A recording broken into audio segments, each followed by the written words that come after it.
Hello and welcome to the Business Standard Morning Show. I'm Nazia Iqbal. Let's take a look at the stories for the day.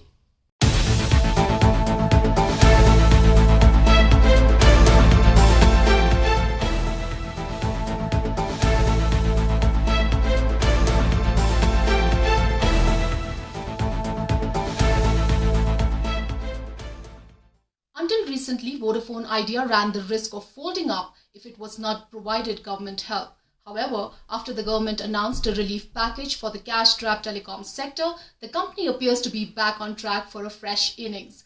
But will Vodafone Idea's path ahead be without challenges, or does it await a bigger battle to survive in the fiercely competitive market?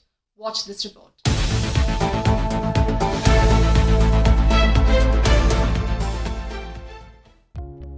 It is indeed a much-needed relief for Vodafone Idea, a debt-ridden company weighed down by huge adjusted gross revenue dues. The government's relief package for the telecom sector allows Vodafone Idea to defer a cumulative payment of nearly 1 trillion rupees, which means 24,000 to 25,000 crore rupees annually over 4 years. Vodafone Idea has paid the government $1.07 billion in AGR dues, but still owes roughly 50,000 crore rupees. It is saddled with net debt of 1.91 trillion rupees. Here's how the top brokerages reacted to the announcement. And if you read the comments closely, you will get a sense of the situation Vodafone Idea is in. JP Morgan says moratorium ensures Vodafone Idea's survival, tariff hikes are still needed for returns. Jefferies state it's a relief for VIL and could lead to the government taking up a sizable stake in the company. CLSA believes it will result in $11 billion cash flow savings till FY25 for VIL. Edelweiss Securities is of the view that Vodafone Idea will require not only capital infusion but a sizable tariff hike for 4G prepaid customers. Motilal Oswal Securities believe that VIL's ballooning debt and payment after 4 years will be difficult to address. There is no doubt that it's a big relief for the crisis-hit company, helping its cash flows and boosting its survival chances significantly. But there are still some big challenges for the company to tackle. The fact of the matter is that after 4 years, they have to pay the interest as well as the installments. So it is just postponing the problems that they have for 4 years and giving them enough time. And this is not only enough for them because ultimately they also have to pay their debts. So therefore, they will roughly require around about $10 billion in the next 4 years for buying 5G spectrum, 5G network expansion, upgradation of their 2G to 4G. So they have a lot of other capital expenditure which they have to do. So it is inevitable that they also get 25,000 crores, which they were trying to get through basically a rights issue, basically through getting a strategic investor in place. So that is very crucial. They will also require a substantial increase in tariffs, without which the ARPUs will not increase and therefore the overall revenues will not increase. Even if the company raises funds in the near future, those funds would be deployed for the network instead of paying government dues. And if Airtel invests heavily on the network, it will automatically put pressure on Vodafone in terms of market share. Now let's hear some of the top experts on the road ahead for Vodafone. So yes, they did ensure that VI survives, but just about survives with this telecom package, not really thrive. I don't know whether it will help VI turn around, as that would depend on how the ARPUs move up from here on. Overall, the second player in the industry is likely to be the biggest beneficiary of these announcements, while the third trouble player will require ARPU rise and equity infusion by existing or new players to remain afloat after a few quarters.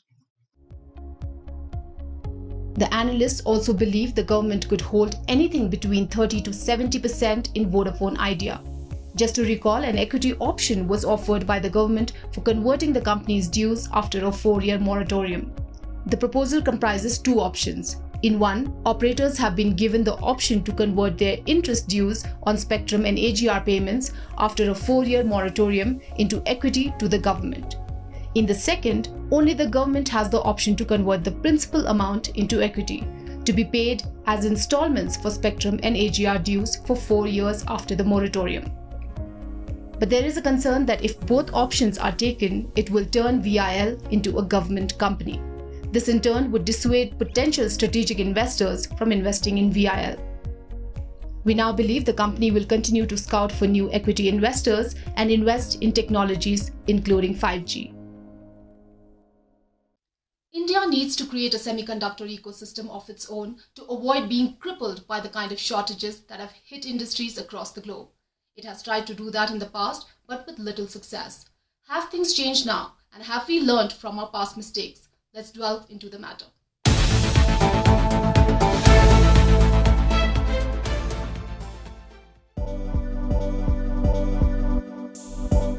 Reliance Jio's much anticipated low-cost smartphone, JioPhone Next, will now be launched around Diwali. The company has been forced to postpone the launch due to a global semiconductor shortage. Maruti Suzuki, the country's biggest car maker, has said that its vehicle production in September would fall by 60% due to the semiconductor chip shortage.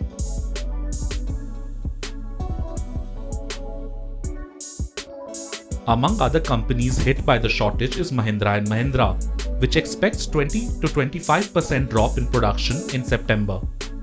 And the problem might not abate anytime soon. According to global chip design and manufacturing companies, the shortage of chips for mobile devices will continue for at least 6 more months in India, and the outlook for the auto sector is also pessimistic. Clearly, India needs to create a semiconductor ecosystem of its own. However, India's track record in this sphere has been poor, and recent reports suggest that we might not have learned the lesson from past failures. A financial daily recently carried a sobering report which said the following.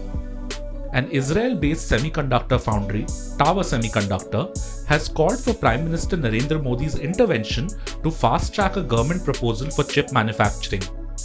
The move comes 9 months after the government floated an expression of interest for the project. In the letter, the company has said that any delay on the government's part would mean that it would be unable to stay active in the project in the near future.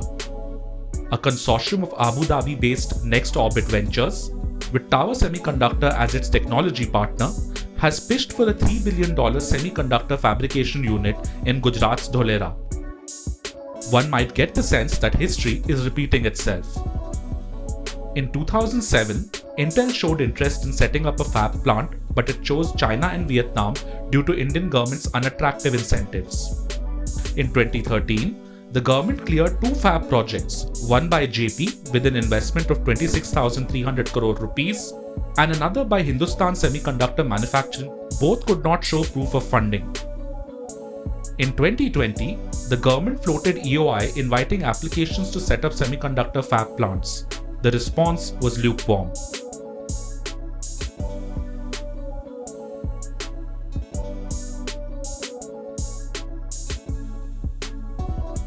There has been some movement despite this poor track record. In August of 2021, Tata Group Chairman N. Chandrasekaran announced that the Salt to Automobile conglomerate was looking to enter semiconductor manufacturing.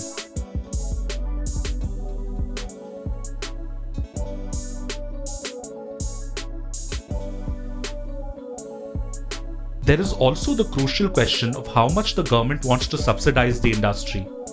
According to a senior executive of an American chip maker, incentive support of $1 billion per semiconductor manufacturer could attract 2 to 3 large investments worth up to 80,000 crore rupees for setting up specialty fabrication units in India. The executive added that the US government was offering incentive support of $50 billion, South Korea of $100 billion, and China around $450 billion. Current market levels have you worried and you're wondering where to invest? We have some advice from ICICI Prudential AMC's S. Narain to help you make better sense of the market direction. In this exclusive interview, Narain shares his investment mantra and some insight on sectors that might do well in the long term.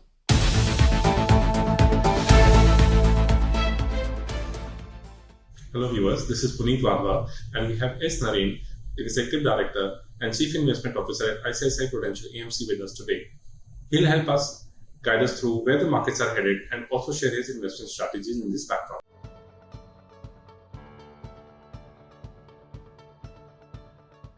So I'll start by asking you, back in March 2020, you had suggested that the markets had presented us with an opportunity to invest for a long term. And markets have had still a run post that. Are they now ripe for a correction, even if it's for the shorter term? It's a very interesting period in the markets. From a valuation standpoint, I think markets look clearly fully valued. The Indian business cycle, on the other hand, is not in an uncomfortable situation. The problem is that some of the global developed market business cycle is in an advanced area. And many of the new age business valuations across the world are extremely overextended. And we have what I call a central bank bull market, where the global central banks have put $25 trillion of money to work. So this has resulted in risks which can play out at any point of time in the next 3 to 5 years and cause market corrections for which it is not possible to blame any Indian country or any Indian fund manager, but because of the fact that too much money has been printed by the global central banks. And whenever they withdraw it, we are going to see a market correction. So are valuations a concern, given the record high levels? The real problem at this point of time is that many investors have not seen equity markets and are entering for the first time. So many of them are participating without looking at valuations, and that is a risk at this point of time. It is the business cycle is not worrying. It is the euphoric way in which they are looking at markets. And many of them started to invest only after April 2020 and have never seen market corrections. So that's the risk. So I believe that it is more a risk of sentiment of the investor than a business cycle worry. And I believe that risk is getting accentuated by the fact that we have never seen any proper correction after April 2020.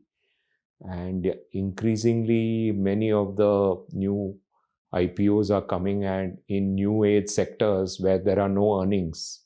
So this resembles 2007 for me, where many IPOs started to come based on 2014 earnings. Now we have many IPOs which don't have any earnings. And people seem very comfortable about it because they're saying these are all new age businesses. So why do we need earnings? And this is going to be a risk that all of us are going to live with over the course of the next 3 to 5 years. So what would be a good investment strategy in this backdrop? What should retail investors do? It's very clear that the best way to invest at this point of time is to follow asset allocation. And the moment you follow asset allocation, it means that you have invested in equity, debt, gold, cash, and real estate. And if you have allocated money across all these asset classes in a reasonable way, I think you have handled the markets in a very sensible way. The worst way to invest is by thinking that equities is the only asset class and all other asset classes don't exist. And that too when equities are at all-time highs. So I believe that clearly if the Fed and the global central banks and Indian central banks are all going to increase interest rates and are going to taper, we are going to see a meaningful correction at some point of time in equities. So the moment you practice asset allocation in a sensible way, I think you're well prepared to handle the markets. Unfortunately, my worry is that out of 100 investors, only 5 will practice asset allocation in a sensible way. And the remaining 95 will think that equities is the only asset class. So my last question, growth, value, or momentum. What should investors chase now and why? My view is they should chase actually asset allocation and not chase growth, value, or momentum at this point of time. If you ask me, they should also chase stocks which have earnings, dividend yield, cash flow, operating cash flow, and you have managements which have a long history of rewarding investors. And in my opinion, sectors which look good at this point of time for the long term include financials at this point of time, auto, considering that there have been a lot of problems in the recent past due to semiconductor and other issues. And in my opinion, sectors like telecom still have scope, given that they have actually not done well for a decade. We also think that capital goods oriented sectors can also do well along with power utilities over the next decade, considering that 2007 to 2021 was a lost 14 years for these sectors. Thank you, Naren. Thank you so much for your time. Hope to see you soon. When Prime Minister Modi announced the JAM Trinity in 2014, the idea was to integrate mobile phones with Aadhaar and bank accounts. Then mobile wallets and UPI gave a further push to digital penetration. Since then, Bharat QR and e-Rupee have also been launched. While there is still a long way to go in adoption of digital banking, young Indians are certainly liking it. Let's look at its impact on financial services in this special report.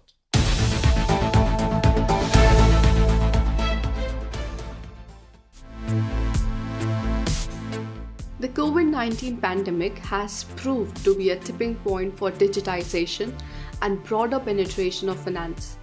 Young or first-time investors with a do-it-yourself mindset flooded the digital world for active trading and financial planning. The idea was to look for additional source of income beyond traditional instruments, and the reason to go online was quite simple.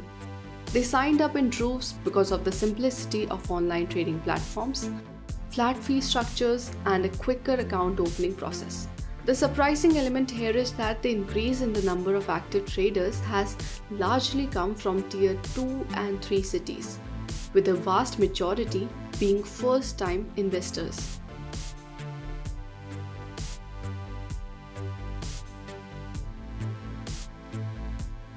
In fact, the top 5 digital-only brokers have cornered more than half of the industry's active client base, signifying a seismic shift in the pecking order among domestic brokerages.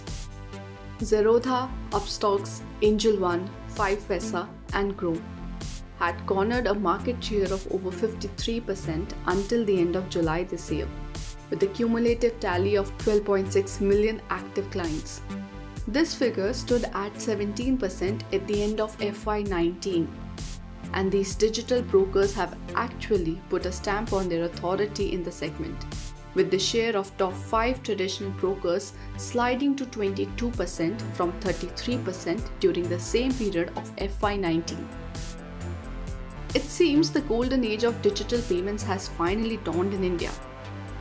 Although digital payments were alive and kicking in the pre-COVID-19 era too, it was the pandemic which gave them the much-needed push, as more and more people chose to shop from the relative safety of their homes.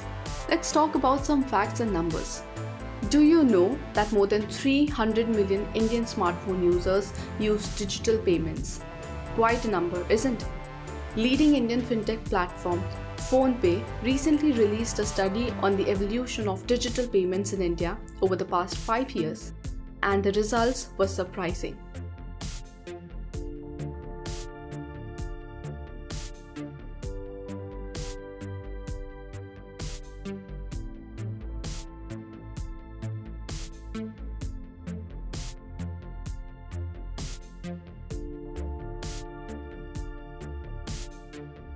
By now, you must have realized the level of the emergence of the digital world in India. Now, here are some fun facts that will give you the extent of digital penetration.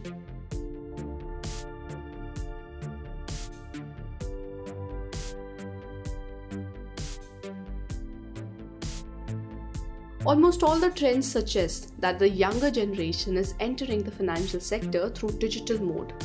But it's not just for investment and trading. They are, in fact, also driving the personal loan market. credit bureau CRIF Highmark has come out with a study titled How India Lends. The interesting assessment here is that youngsters below 25 years of age are driving the personal loan market, availing of short-term low-value credit, and they are taking these loans for purchasing bikes or consumer durables.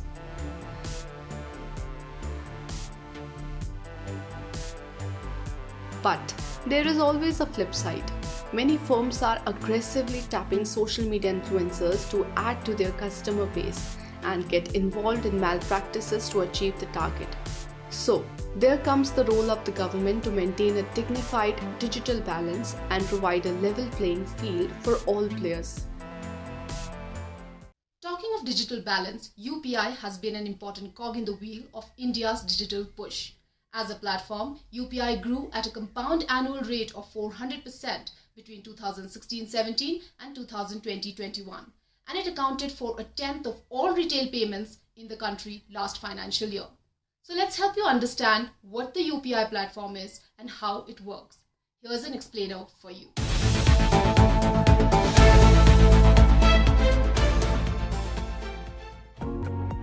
UPI, or Unified Payments Interface, is a revolutionary technology framework used for mobile payments in India. It was launched in 2016. You might already have heard about it, or you would even be using it for easier payments. But you would surely want to understand what UPI is and how it works. So let's dig deeper. Think of UPI as the back-end technology infrastructure on which all banks, financial institutions, and users transact money. At its core, it's a software code and a set of guidelines and protocols maintained by the National Payments Corporation of India. Over this network, banks and fintech companies have created consumer-facing applications that we use today. Think of services like Google Pay, Paytm, and PhonePe. There are at least a dozen more such apps. Banks, on their part too, offer UPI payments on their mobile applications. Now let's understand how it works. Users create a special ID called UPI ID on one of these applications. Every UPI ID is linked to the user's phone number and bank account. The sign-in flow for a merchant is identical. When transacting, a user looks up another user or merchant to send money through their mobile number or UPI ID. Once the details are in, the transaction takes place. Note here that the money travels on the back end from the sender's bank account to the payment app's current account and then finally to the bank account of the recipient. Oh, and let me tell you, UPI transactions are free. The ease of setting up and use has been the biggest reason for the adoption of UPI. At present, 249 banks are live on UPI, enabling over 3.5 billion transactions every month. And funds transacted over UPI every month already exceed those transacted through debit and credit cards. That's all we have for you today. We will be back with more news and analysis in our next episode. Stay tuned. Thank you for watching.